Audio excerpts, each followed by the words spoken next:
Boss, I am really sorry. मी रागाच्या भरात तुला खूप बोलून गेलो. मी माझ्या लिमिट्स पण क्रॉस केल्या आणि सगळं फ्रस्ट्रेशन तुझ्यावरती काढलं. I am really sorry. तू हे सगळं मला सॉरी म्हणण्यासाठी केलंस? तुझ्यासाठी नाही करणार तर कोणासाठी करणार मी? तुला माहिती नाहीये तू माझ्यासाठी कोण आहेस ते. तू माझी तारिणी आहेस. मला संकटातून तारून घेणारी माझी तारिणी. स्वतःपेक्षा जास्त काळजी घेणारी माझी तारिणी. सुखदुःखात नेहमी साथ देणारी माझी तारिणी.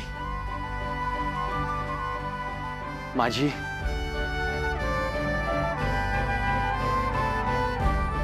माझी बेस्ट फ्रेंड तारिणी. आणि याच बेस्ट फ्रेंडला मी आज खूप दुखावलंय.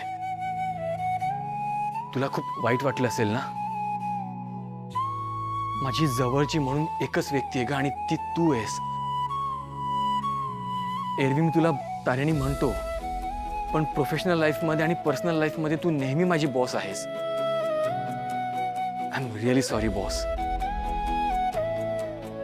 Kedar, it's okay. अरे एवढा मस्का लावशील तर कोणीही माफ करेल तुला. आणि केदार, मी तुझी अवस्था समजू शकते. तू मला माफ केलंस? एकाच अटीवर माफ करेन. कोणती अट? तू बाबांना जाऊन सॉरी म्हणायचं. पुन्हा तोच विषय नको ना प्लीज. आपण इथे मिशनसाठी आलोय ना, तर लवकर हे मिशन संपवूया आणि घरी जाऊयात ना. मी प्लीज हात जोडतो, हा विषय नको. केदार,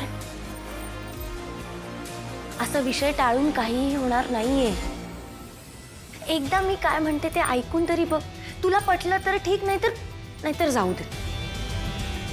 पण मला नाही वाटत आज जे काही झालं ते त्यांनी मुद्दाम केले. केदार, त्यांच्या मनात जर तुझ्याविषयी काही असेल ना, तर ते फक्त प्रेम आहे, बाकी काहीच नाहीये. तुझ्यासाठी ते त्यांच्या घरातल्या हक्काच्या माणसांशी लढतायत रे. केदार, अख्ख्या जगासमोर त्यांनी तुमचं नातं स्वीकारले, त्यांचं आणि तुझ्या आईचंही नातं स्वीकारले. आणि हे करायला खूप हिम्मत असावी लागते. आणि त्यासाठी समोरच्यावर जीव असावा लागतो. नाईलाज होता म्हणून करावं लागलं, इच्छेने नाही केले त्यांनी. नाही, असं अजिबात नाहीये. तुझ्या तोंडून एकदा त्यांना बाबा ऐकता यावं ना, म्हणून केलंय त्यांनी हे सगळं. तुला तुझा हक्क मिळावा म्हणून ते हे सगळं करतायत. परिस्थिती चुकीची होती रे, माणूस चुकीचा नाहीये. जादूगर आहे का ते? म्हणजे नाही, तुझ्यासारख्या एवढ्या ब्रिलियंट कॉपवरती त्यांनी अशी काय जादू केली आहे मला खरंच कळत नाहीये. हा असा एक दिवस येईल मला खरंच माहिती नव्हतं. हे सगळं अनएक्सपेक्टेड आहे माझ्यासाठी. ते फक्त बोललेत माझ्याशी शांतपणे. आणि माझी अशी इच्छा आहे की तू सुद्धा त्यांच्याशी एकदा बोलावंस. त्यांचं म्हणणं एकदा ऐकून तरी घे केदार. काय ऐकू? माझ्या घराला आग लागली आणि त्यात माझी आई गेली, हेच ना? तुला पण हेच सांगितलं ना त्यांनी. तुझा कसा विश्वास बसला या गोष्टींवर? हे काय पुरावा? ते खोटं बोलत नाहीयेत याचा.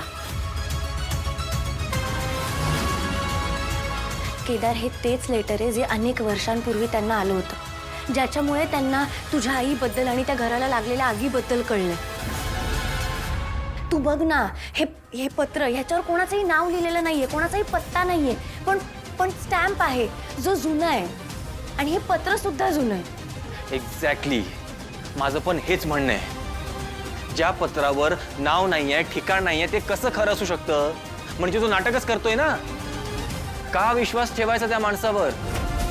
आणि मी आणि माझी आई ज्या घरात राहायचो ना ते घर अजूनही तसंच आहे. अरे केदार, पण हे सगळं जर तुझ्या जन्माच्या आधी घडलं असेल तर? तुझ्या जन्माच्या आधी तुझे आई बाबा वेगळ्याच कुठल्या तरी घरात राहत असतील आणि त्या घरात हे सगळं घडलं असेल तर? शक्यच नाही. जर असं काही घडलं असतं तर माझ्या आईने मला सांगितलं असतं. ही एवढी मोठी गोष्ट तिने माझ्यापासून लपवून ठेवली नसती.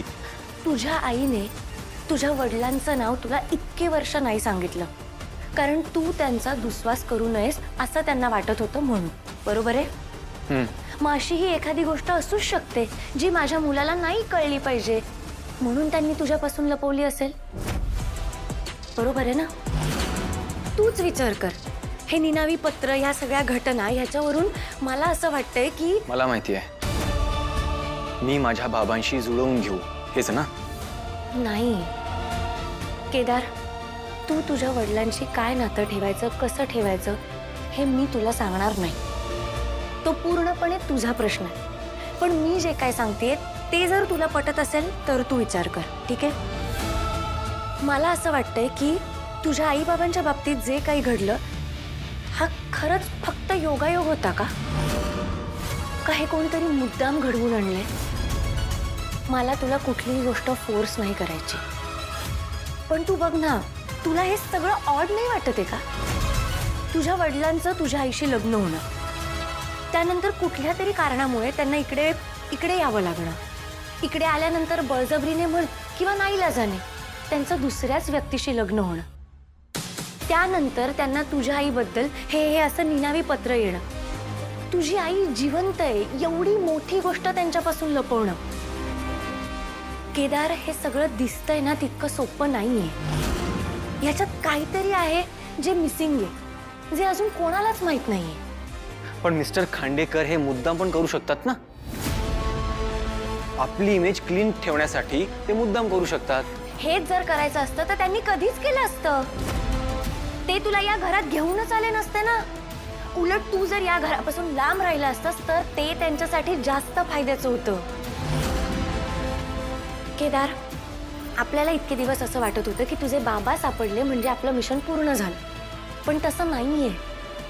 तुला आता हे शोधून काढावं लागणार आहे की तुझ्या आई बाबांसोबत जे काही घडलं ते फक्त परिस्थितीमुळे घडलं होतं, तो निव्वळ योगायोग होता, का कोणीतरी हे घडवून आणलंय.